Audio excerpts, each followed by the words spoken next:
Praat die julle Bybel so oopmaak by Romeine hoofstuk 16. Ons kyk vanoggend na vers 17 tot 20 van Romeine 16. Ons is hier in die laaste hoofstuk, in die laaste dele van die boek van Romeine, en daar's diep belangrike waarhede om te leer hier. Ons moenie te vinnig stop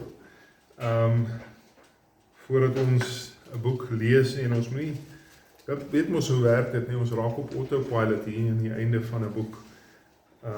Maar hier's belangrike waarhede vir ons om te leer. Romeine hoofstuk 16 en vers 17 tot 20, net daai paar verse vanoggend.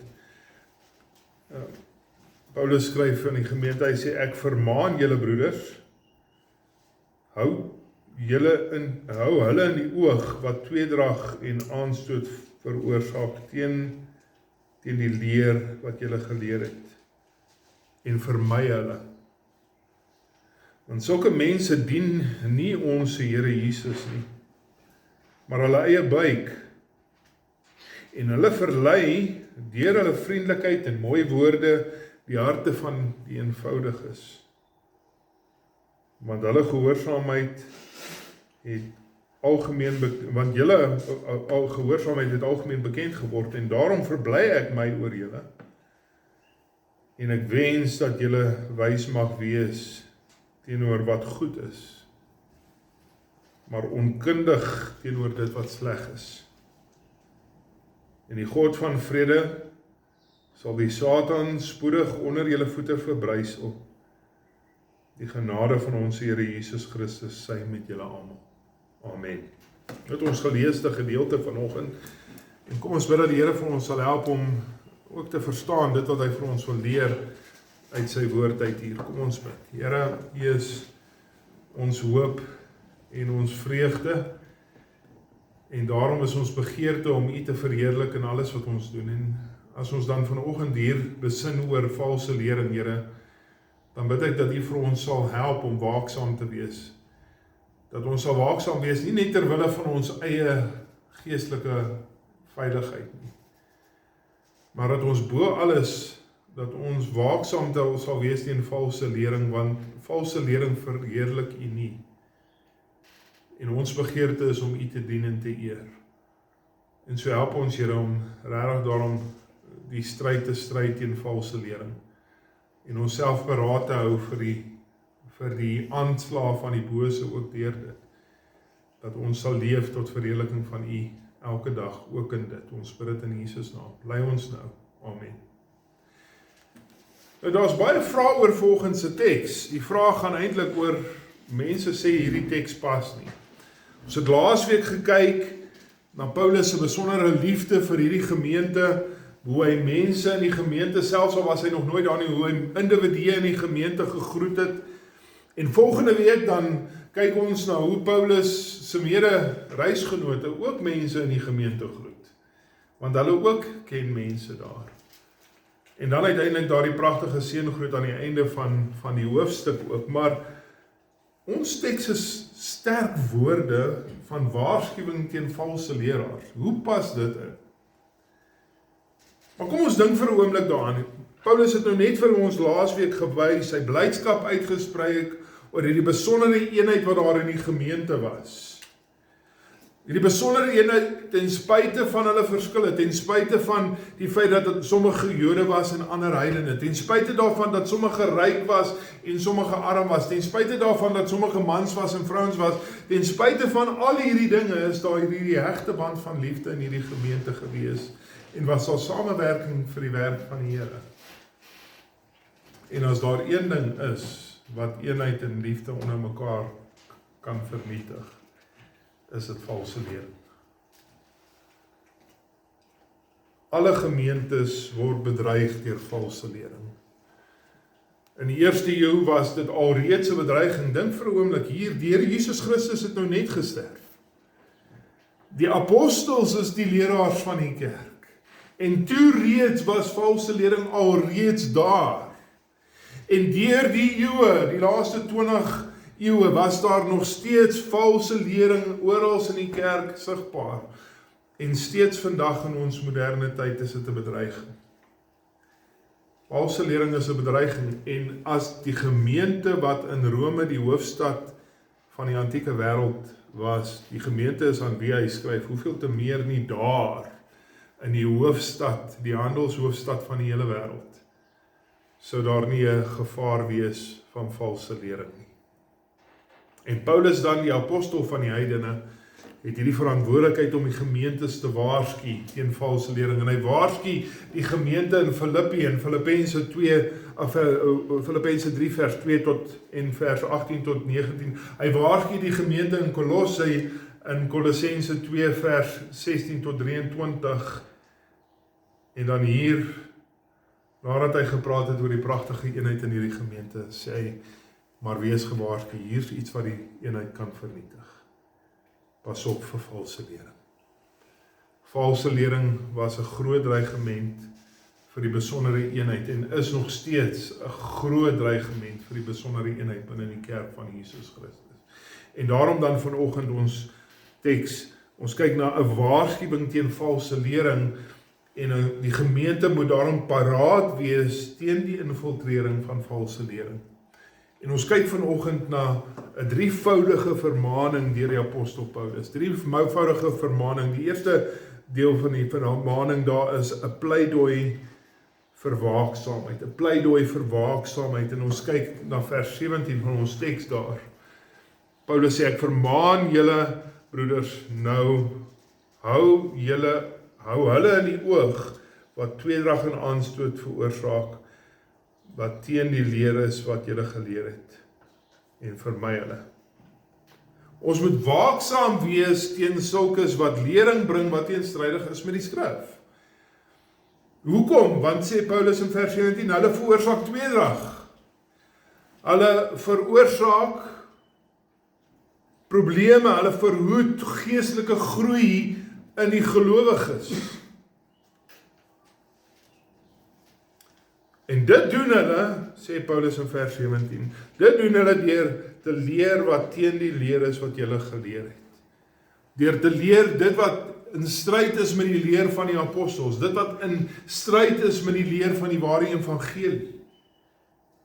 En sulke persone, broer en suster, vriende, sulke persone is oral in die wêreld, hulle werk saam met jou. Hulle gaan na dieselfde winkelsentrums toe as jy. Hulle besoek dieselfde, of hulle is dalk in dieselfde vriendegroepe selfs as jy. Hulle bly dalk in jou huis. Maar is nie net dat hulle daar buitekant is nie, soms kom hulle hier in en hulle besoek ons hier in die gemeente. Tot die dag van die wederkoms sal hulle altyd daardeur wees en sal hulle altyd poog om hulle leer te bevorder, sal hulle altyd aandring daarop dat jy moet glo wat hulle glo, sal hulle altyd lang gesprekke met jou voer om vir jou te wys hoe jy verkeerd is in jou siening en hoe hulle reg is in hulle sin. In Matteus hoofstuk 10, en dis belangrik dat ons hierdie ding sal onthou, Jesus is aan die woord, Matteus hoofstuk 10 vers 34 tot 36, hy sê, ek het gekom nie om vrede te bring nie. Ek het gekom om die swaard te bring. Ek het gekom om tweedrag te bring, nie in die kerk nie, sê Jesus. Ek het nie gekom om in die kerk verdeeldheid te bring nie. Ek het gekom om verdeeldheid te bring tussen vader en seun.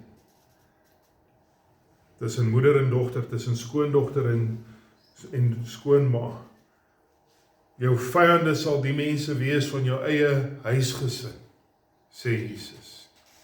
En so daarom wees waaksaam, want hulle kom met baie subtiele argumente na jou toe, hulle kom met argumente wat baie oortuigend klim, hulle kom met emosioneel belaaide gedagtes wat jou hartsnare wil trek, hulle kom na jou toe en gee voor dat hulle hierdie uitsonderlike kennis, maar al wat hulle wil doen is, hulle wil jou oortuig van hulle valse lering. Sommiges is in ons huis, sommige is in ons vriendegroepe, sommige bly langs ons of agter ons, hulle is oor ons om ons, maar hulle wil ook hier by ons inkom, maar dit wat hulle leer, stryk nie met die leer van wat julle geleer het nie, sê Paulus. is teenstrydig met die leer van die skrif. Jy sien, broer en suster, vir die valse leraar, wat ook al hy mag glo, die werk van die kruis is vir hom nie genoeg nie. Dis die uiteinde van dit alles, is dit nie. Daar moet iets bygevoeg word by die werk van Christus. Of, daar moet iets weggeneem word van die kruis van Christus. En die gevolge is wat Romeine hoofstuk 9 vers 32 sê, die kruis het vir hulle 'n struikelgebrok geword, waarteen hulle self stap. Vir hulle het die kruis van Jesus die gekruisigde, soos Paulus in 1 Korintiërs 1 vers 23 sê, die kruis het, die Jesus die gekruisigde het vir hulle 'n struikelblok word waaroor hulle struikel. En ons moet versigtig wees, want in ons dag is valse lering net so volop soos wat dit was in die dae van die apostels. Nog steeds valse lering oral wat die rondes doen. Hier's net 'n paar om vir julle te noem van dit wat ons hier in Suid-Afrika, valse lerings wat ons mee te doen het, en daar's baie ander, ek kan nou nie almal vanoggend noem nie, maar mense wat die godheid van Christus verwerp. Mense wat die mensheid van Christus verwerp. Mense wat die verlossing deur geloof alleen, in Christus alleen, op grond van genade alleen verwerp. Mense wat hulle eie werke oorbeklemtoon. Mense wat dink ons is nie van nature so sleg soos wat ons hoor in die Bybel nie. Wat nie glo in die totale verdorwenheid van 'n mens wat geen hoop in homself het nie, maar hoop alleen by God kan vind. Mense wat so behept is met die gawes van die Gees. En aan die ander kant mense wat die effektiewe werking van die Heilige Gees in elke gelowige ontken. Mense wat sê jy kan leef soos jy wil, jy hoef nie nou die heiligmaking na te streef nie. En ander mense wat die plek van Israel oorbeklemtoon asof Jesus nie gekom het, sodat daar geen meer onderskeid moet wees tussen Jood en Griek. Om mense uit elke volk, stam, nasie en taal te red en te wys dat ons is almal een in Christus. Nou ek kan aangaan met die lys. Maar die punt is, dit wat Paulus hier sê, dit wat hulle leer, stryk nie met die ware leer, die gesonde leer van die skrif nie. En dit veroorsaak tweedrag in die gemeente, dit veroorsaak dat mense struikel. En so wat sê Paulus, hou jou oog op hulle, of anders gestel, wees altyd op die uitkyk vir sulkes. Hoekom? Want hulle kom uit elke oord. En hulle soek om die werk van die Here skare aan te doen.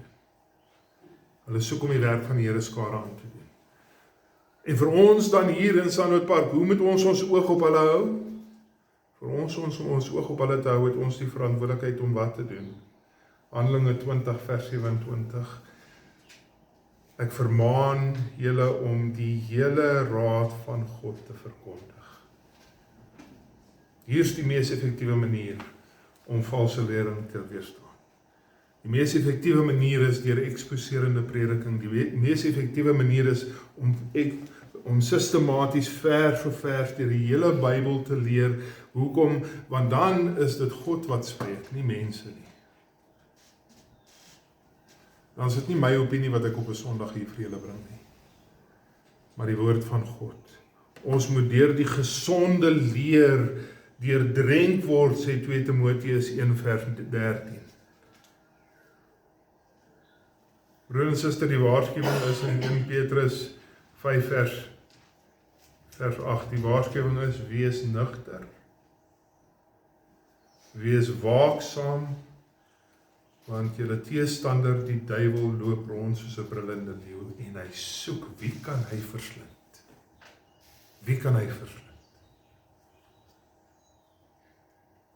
En valse lering is een van die mees effektiewe maniere waarop die Satan mense verslind.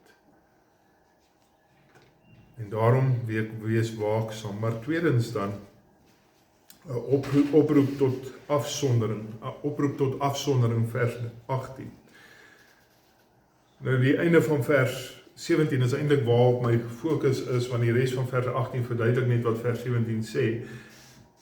Die laaste woorde van vers 17 is vir my hulle. Vir my hulle.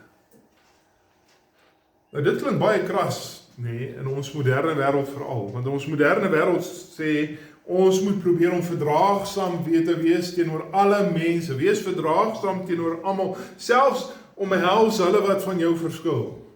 Nee, dis die siening van die moderne wêreld. Maar wat is dit wat gelowiges met mekaar verenig? Wat is dit wat alle gelowiges, alle ware gelowiges in gemeen het? Wat ons in gemeen het is Jesus Christus. En daarom, omdat Jesus Christus dit is wat ons verenig is, moet ons as gelowiges almal voorstaan, ons moet altyd almal voorstaan dit wat Christus leer. En ons moet altyd alles teestaan wat teenstrydig is met die leer van Christus. Ons moet dit weerstaan. In 1 Korintiërs 5 vers 11 sê Paulus, ons moet niks te doen met iemand wat selfs al word hy 'n broer genoem, al is hy bekend aan almal, hy is 'n broer, ons moet niks met daai ou te doen hê, as hy homself skuldig maak aan afgodediens, en hy noem 'n paar ander dinge ook daar nie, maar dat hy homself skuldig maak aan afgodediens, moet niks met hom te doen en nie, selfs al noem hulle hom 'n broer. Nou mag jy vir my sê, maar is valse lering altyd afgodsdiens? Die antwoord is ja. Alle vorme van valse lering is afgodsdiens. Want die God wat hulle aanbid is nie die God van die woord van die skrif nie. Die God wat hulle aanbid voldoen nie aan die vereistes wat die skrif aan hom stel nie. En daarom is alle vorme van valse lering is afgodsdiens.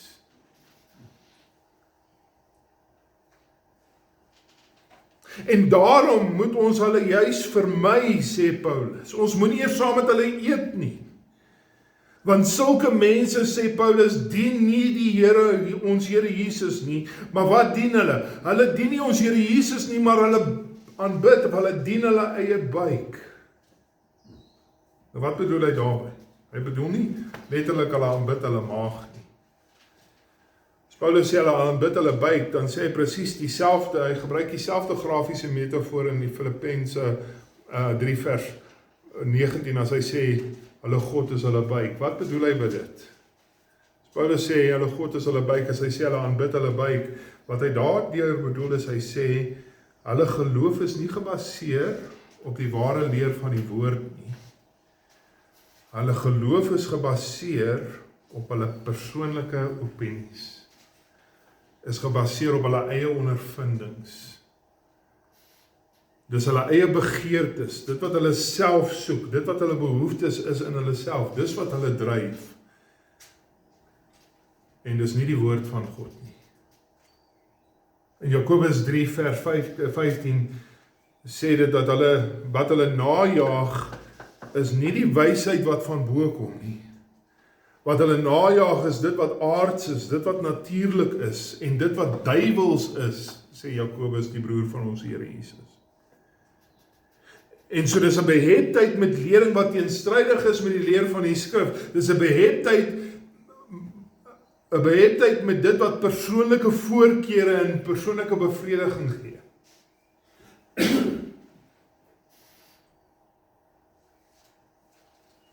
En die wat sulke dinge aanhang, persone wat sulke goed aanhang, is selfs desperaat om anders te probeer te oortuig van hulle sienings. En so dis hoekom hulle kom, soos Paulus vir ons in ons teks sê, hulle kom met verleidelike woorde, hulle kom met vriendelike woorde, hulle kom met die mooiste woorde. Kolossense 2 vers 8 sê, hulle kom met die wysheid wat vir mense aanneemlik is, maar wat nie by God aanneemlik is nie. Nie by Christus aanneemlik is nie. Mense hou van wat hulle hoor. Mense wil hê dit wat hulle vir hulle verkondig. Maar Christus het geen behaag daarin. En wie sal dit teikenmerk? Wat sê ons teks? Wat sê vers 18 vir ons? Wie sal dit teikenmerk? Die harte van die eenvoudiges. Dis wie hulle wil oortuig, dis wie hulle moet wil verlei. Die harte van eenvoudig is. En daarom, omdat eenvoudig is, hulle teikenmerk is. Daarom broer en suster, is die vermaning van Efesiërs 4 vers 14 so belangrik. Efesiërs 4 vers 14 sê, ons moenie meer kinders wees, wat deur golwe rondgeslinger en heen en weer gedryf word nie. Deur elke wind van valse lering. Want die bedriegery van mense, deur vleeheid en lustigheid, is daar om ons tot dwaling te bring, en daardie ouens is volop oor ons om ons. Ons kan nie meer kinders wees. Ons moet volwasse word in ons kennis van die skrif. Bly weg aan die een kant van valse lering en die verkondiging daarvan. Maar om dit te doen en om weg te bly van hulle wat valse lering verkondig, moet ons hou by dit wat die gesonde leer is. Ons moet die gesonde leer ken. Ons moet ons deurdrenk met dit wat gesond is. Wat beteken, dis tyd dat jy meer tyd in die skrif spandeer. In jou stilte tyd. Dis tyd dat jy erediens bywoning nie sal sien as 'n casual ding wat jy maar net kan doen wanneer jy wil nie, maar die verantwoordelikheid wat ons het om te leer deur die woord van die Here. Dis tyd dat jy jou sal omring deur mense wat medegelowiges is, wat jou kan versterk en aanmoedig in die geloof. Dit vra dat die skrif en niks anders nie, die skrif moet die riglyn en die maatstaf van jou lewe word. Sodat jou gedagtes daarmee gevul mag word. Vermy hulle, sê Paulus. Vermy hulle wat valse lering bring. Moenie verdraagsaam teenoor hulle wees nie. Vermy hulle so ver wat jy moontlik kan. Die enigste kontak, broer en suster, die enigste kontak wat enige van ons moet hê met valse leraars. Die enigste kontak wat ons moet hê met mense wat valse lering glo, is om met hulle die evangelie van Jesus Christus te deel. Hulle is nie ons broers en susters in die Here nie.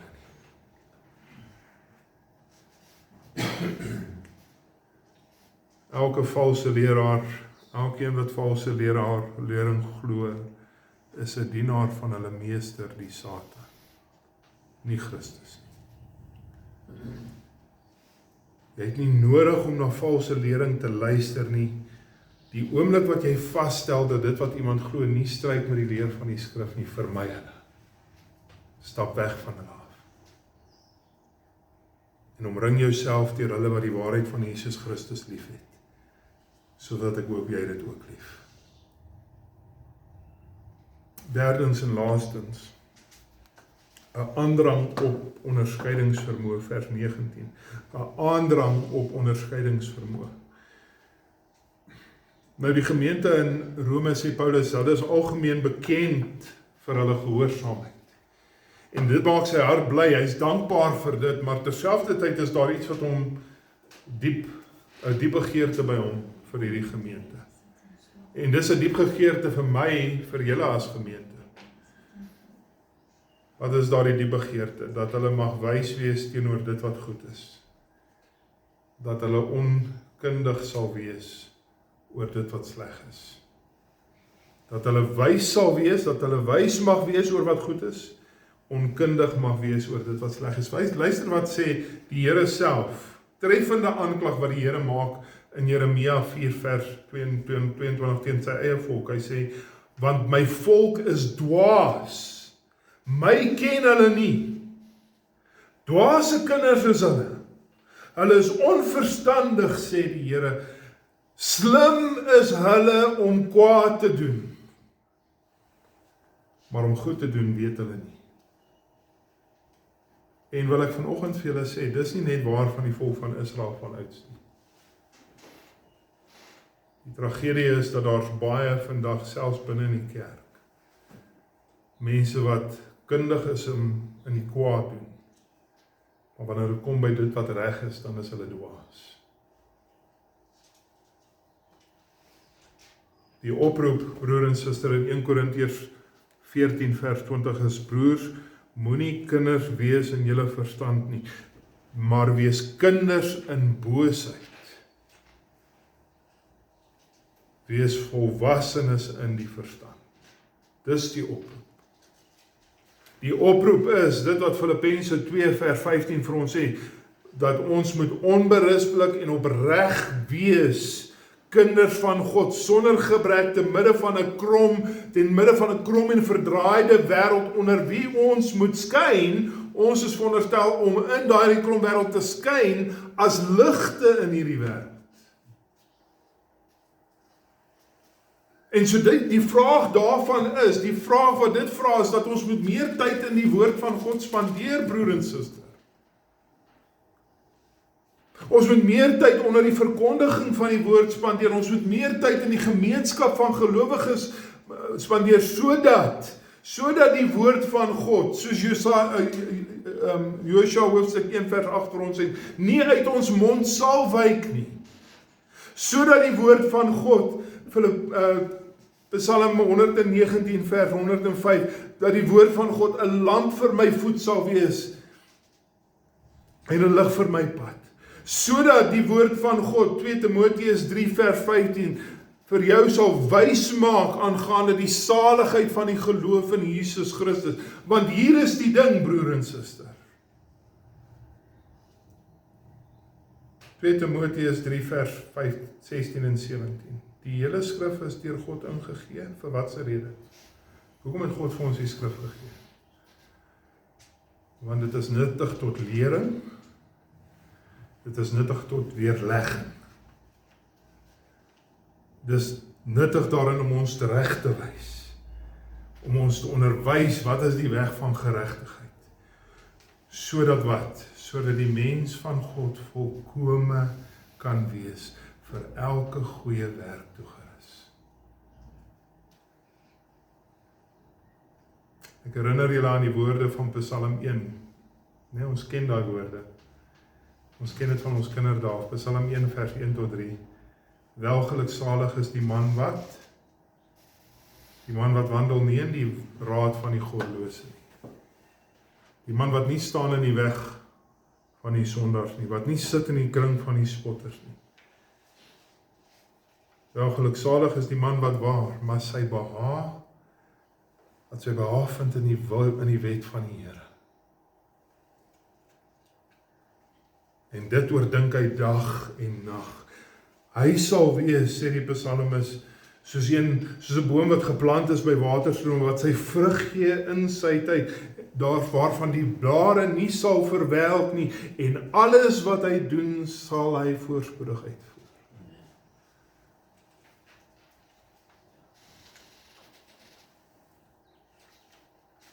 Ons is nodig om ons tyd in die woord te spandeer, en afstand te doen, en weg te loop, en afstand te maak tussen ons en hulle wat valse lering verkondig. Wat ook al daai valse lering mag wees. Enigiets wat nie stryd met die gesonde leer van die skrif nie. Of dit humanisme is, waarvoor hierdie wêreld so bekend is. En of dit 'n verbuiging van selfs die ware geloof is, wat verbuig word op een of ander manier, wat 'n vorm van valse lering ook al dit mag wees. Vermy dit. Hou jou by die gesonde leer. Hou jou in die teenwoordigheid van hulle wat gesonde leer liefhet. Nou Paulus sluit dan hierdie drievoudige vermaning af daar met 'n versekering hier in vers 20. En die versekering is dat die God van vrede sal die Satan spoedig onder julle voete verbrysel, sê hy. Die genade van ons Here Jesus Christus sy met julle. Wat sê Paulus hier? Die eerste ding wat ons moet raak sien hier is, agter elke valse leraar, agter elke valse lering, wie is dit wat aan die werk is? Dis die Satan. Dis die Satan wat aan die werk is. Maar hou moed. Hou moed. Hoekom moet ons moed hou? Want Jesus het die Satan oorwin. Jesus het die Satan oorwin. Genesis hoofstuk 3 vers 15. Die Here God praat met die slang. Nee, ons ken die verhaal daar in die tuin van Eden. En die Here God sê vir die slang, ek sal vyandskap plaas tussen jou en die vrou. En tussen haar saad, jou saad en haar saad. Jy sal hom die kop vermorsel en hy sal jou aan die haksteen. Hy sal jou die kop vermorsel en jy sal hom aan die haksteen byt. Ons weet na wat dit verwys. Die Nuwe Testament is baie duidelik, nie al die verwysings hier in die teks nie, maar dit verwys na die Satan wat die Here Jesus Christus aan die haksteen gebyt het, waar? Aan die kruis. Jesus het gesterf aan die kruis.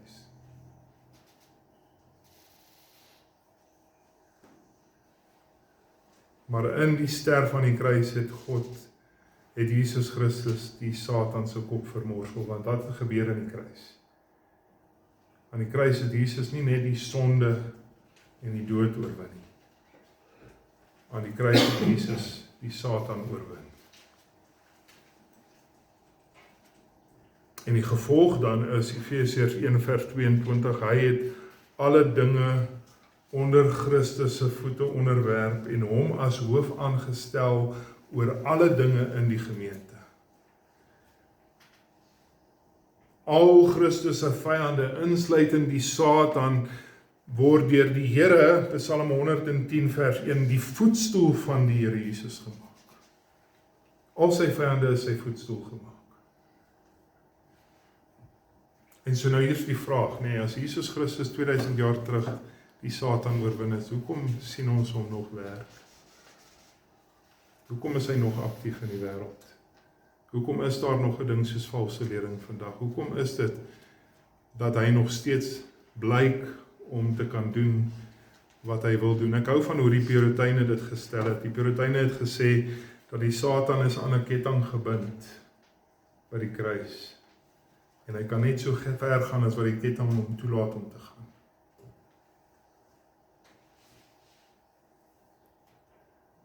Maar wat is die uiteinde van dit alles? Uiteindelik sal Satan finaal en geheel en al vernietig word.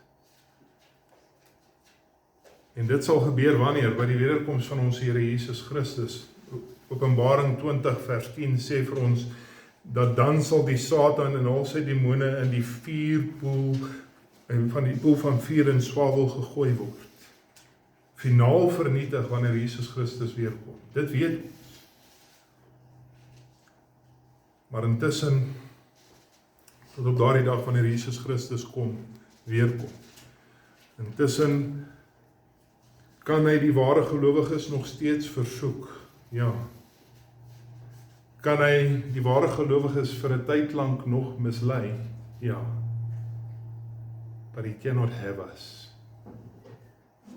Hy kan ons nie hê nie. Hy kan ons nie finaal mislei nie. Hy kan ons groot skade aanrig. Hy kan nog baie hartseer vir ons veroorsaak, maar hy kan ons nie wegruk van ons sekere hoop in Jesus Christus ons Here nie. Hy kan nie maak dat die ware gelowiges sy geloof finaal sal versaak nie. Hy kan nie die ware ewige hoop van 'n gelowige wegneem nie. Hy kan ons mislei vir 'n tyd lank. Hy kan ons baie ellende en hartseer veroorsaak, ja, maar hy kan ons nie wegruk nie. Hoekom nie? Want Christus het hom reeds oorwin. Die werk is reeds seker. Maar met dit alles nou gesê, kom ons kom terug by wat vers 10 vir ons, of vers 25 vir ons sê, want dit alles het nou baie te sê oor Satan. Maar wat sê vers 20? Dit sê dat die God van vrede sal die Satan spoedig onder julle voete verbrysel. Dis wat die vers sê. Nou die eerste ding wat ek wil sê is, wat beteken spoedig vir hom, vir wie een dag soos 1000 jaar is en 1000 jaar soos een dag? Wat beteken spoedig vir die Here? Dit haal ek natuurlik aan uit 2 Petrus hoofstuk 3 vers 8, vir hom is 'n dag soos 1000 jaar en 1000 jaar soos een dag. Wat Paulus hier bedoel wanneer hy sê spoedig, bedoel hy, dit is, eerstens sê hy, dit is iets wat seker is. Daar's nie twyfel oor dit nie. Die Satan sal verbrysel word onder julle voete. Die tweede ding wat hy sê wanneer hy sê spoedig is, dit is wat volgende is op God se agenda. Die volgende eskatologiese gebeurtenis op God se agenda is die wederkoms van Jesus Christus, wanneer die Satan finaal oorwin sal word.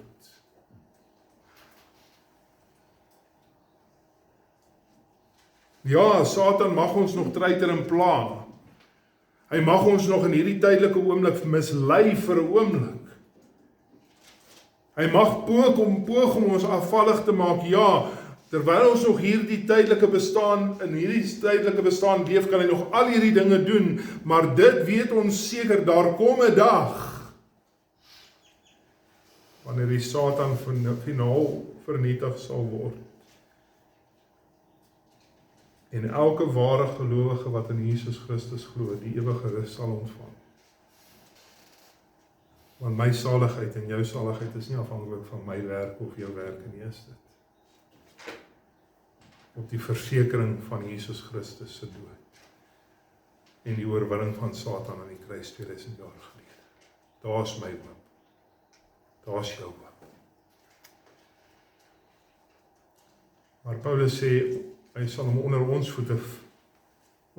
voete sal hy verbrysel word, en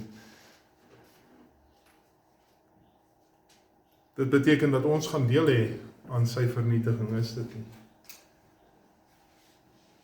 En dis niks niets nie, want 1 Korintiërs hoofstuk 6 vers 3 sê dieselfde, hy sê, weet julle nie dat julle engele sal oordeel nie?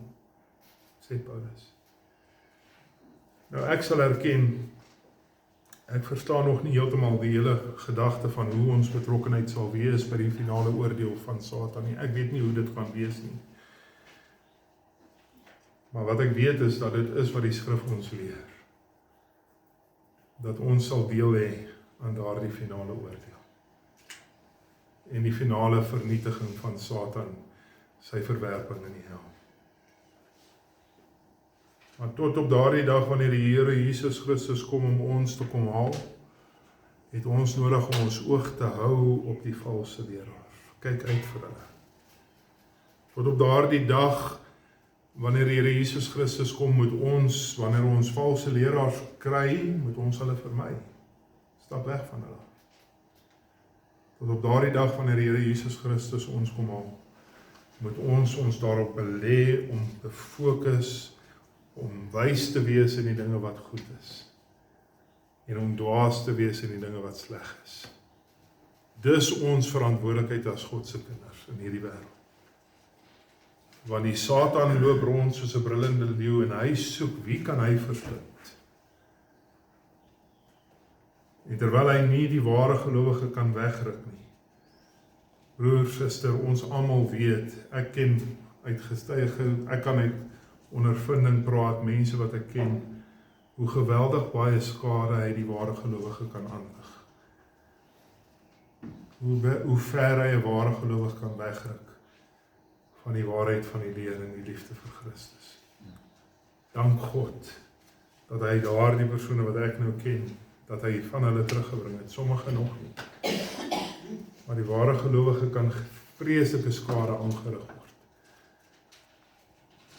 Wanneer ons nie onsself help om ons oog op hom te hou, op die waarheid te hou, as ons nie daarop uit is om die valse lering te mislei, om valse leraars te vermy nie, as ons nie onsself besig hou met dit wat goed is, en wegbly van dit wat sleg is nie. Hy kan ons baie skade aanrig. Mag die Here ons help, dat ons sal doen dit wat hom verheerlik, en dat ons sal paraat wees en dit wat hom nie verheerlik nie, veral wanneer dit kom by valse lering. Amen. Kom ons bid. Here, ons kan verseker nie hierdie geveg op ons eie veg nie. Ons het verseker nie die genoegsame kennis of die vermoë om die Satan in ons eie krag te probeer oorwin nie. Maar ons is dankbaar, Here, want U het ons nie alleen gelos nie. Die Heilige Gees is hier by ons. Maar die Heilige Gees, Here, is die Gees van die woord. En dis deur die woord dat hy ons moet waarsku, en daarom is dit ons begeerte, Here, dat U vir ons sal maak, meer ywerig om U woord te verstaan. Dat ons meer tyd in die woord sal spandeer, sodat ons die waarheid sal ken, en so paraat kan wees teen die aanvalle van die bose. Help ons, Here, om in te drink die waarheid van die woord, om onsself te omring deur hulle wat die woord liefhet net soos ons. Sodat ons sal kan sien, ons oog op hulle sal kan hou, sodat ons sal kan hoor, en hulle daarom sal vermy, sodat ons sal weet wat is reg, en dit sal doen, en dat ons sal wegstap, en geen behaag sal hê in die dinge wat sleg is nie, tot verheerliking van U naam bid ek dit. Help ons hiermee in Jesus naam. Amen.